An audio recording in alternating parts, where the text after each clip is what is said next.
Всем привет, друзья! Сегодня я хочу поделиться с вами рецептом пасхального барашка. Такую выпечку любят в Европе, в частности в Германии, особенно дети без ума от этих барашков. Это не дрожжевая выпечка, скорее больше кекс, но подробности расскажу позже, а вы пока не забудьте подписаться на мой канал. Список ингредиентов вы видите сейчас на экране, а также точно такой же список вы найдете в описании под этим видео. И для начала я расскажу о форме, в которой мы будем выпекать барашка. Это такая металлическая или керамическая, скорее, форма. Такие формы продаются накануне праздников. В Германии они уже начинают продаваться за 3-4 месяца до Пасхи. Можно заказать форму в интернете на китайских сайтах или на местных. В общем, выбора этих форм огромное количество. И для того, чтобы легко можно было достать барашка, смазываем форму сливочным маслом, можно растопленным маслом или мягким сливочным маслом, и притрушиваем форму мукой. Так мы с легкостью достанем нашу выпечку. Соединяем теперь две половинки и скрепляем вот такими специальными зажимами.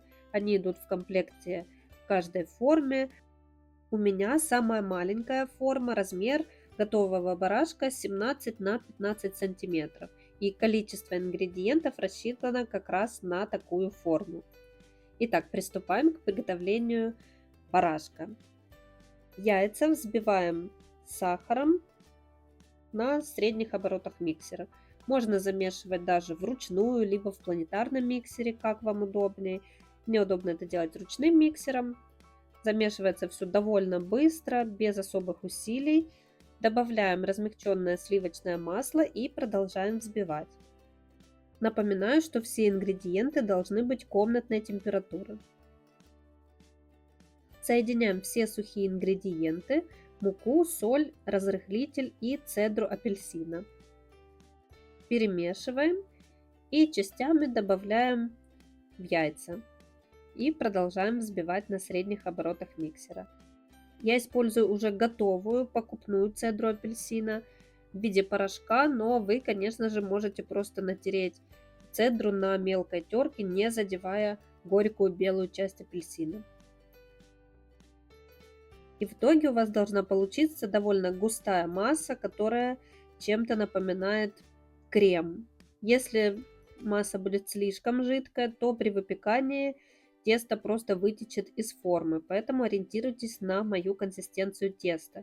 Если так получилось, что теста слишком много, лучше не доложить в форму, чем переложить, иначе все тесто опять же вытечет из формы.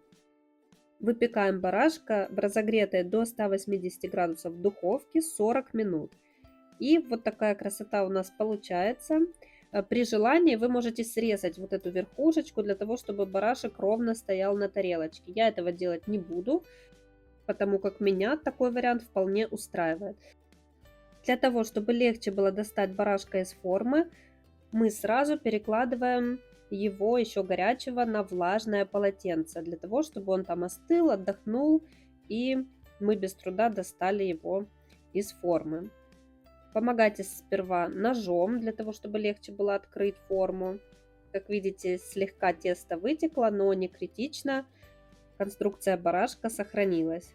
И вот такими легкими движениями, слегка не надавливая, достаем барашка. Желательно, конечно же, дать ему полностью остыть. Не спешите, так как горячий барашек очень нежный и он может просто поломаться.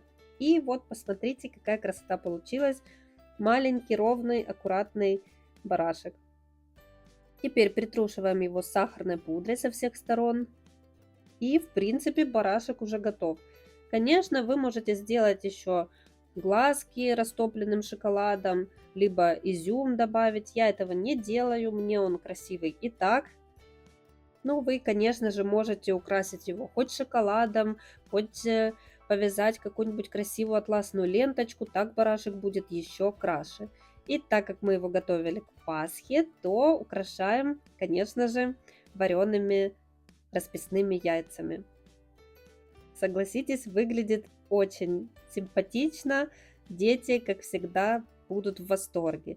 И хочу сказать, если у вас нет такой специальной формы для барашка, то не нужно прям ее специально искать. Испеките этот кекс просто в круглой форме. Кекс действительно получается очень вкусный, влажный, пропитанный, хотя мы его не пропитывали специально. В общем, сохраните обязательный рецепт, даже если у вас нет такой особой формы для барашка. Посмотрите на этот цвет, без красителя, желтый, насыщенный, и запах просто потрясающий. Надеюсь, вам понравился этот рецепт. Всем спасибо, берегите себя и до скорых встреч. Всем пока!